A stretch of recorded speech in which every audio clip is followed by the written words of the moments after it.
മനുഷ്യനെ സംബന്ധിച്ചിടത്തോളം വാക്കും സംസാരവുമാണ് ആശയവിനിമയത്തിനുള്ള ഏറ്റവും ശക്തമായ മാധ്യമം.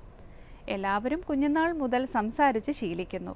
എന്നാൽ ഏത് സന്ദർഭത്തിൽ എന്ത് പറയണം, അത് എങ്ങനെ പറയണമെന്നറിയുന്നവർ കുറവാണ്. വാക്ക് അഗ്നിയെപ്പോലെയാണ്. ചൂടും പ്രകാശവുമാണ് അഗ്നിയുടെ സ്വഭാവം. അതുപോലെ നമ്മുടെ ഓരോ വാക്കും ചുറ്റുമുള്ളവർക്ക് അറിവും ആനന്ദവും പകരുന്നതായിരിക്കണം. എന്നാൽ പലരുടെയും വാക്ക് നനഞ്ഞ വിറക് പോലെയാണ്. നനഞ്ഞ വിറക് തീയിലിട്ടാൽ ഇരുളും പുകയും മാത്രമേ ഉണ്ടാക്കൂ. അശ്രദ്ധയോടെ പറയുന്ന വാക്കുകൾ നമുക്കും മറ്റുള്ളവർക്കും ദുഃഖം മാത്രമേ നൽകൂ. അതുകൊണ്ട് ശ്രദ്ധയോടെ മാത്രമേ ഓരോ വാക്കും ഉച്ചരിക്കാവൂ. ഒരു നല്ല വാക്ക് ശത്രുവിനെ പോലും മിത്രമാക്കും. എന്നാൽ തെറ്റായ ഒരു വാക്ക് മിത്രത്തെ പോലും ശത്രുവാക്കി മാറ്റും. അത്രയ്ക്കാണ് വാക്കിൻ്റെ ശക്തി.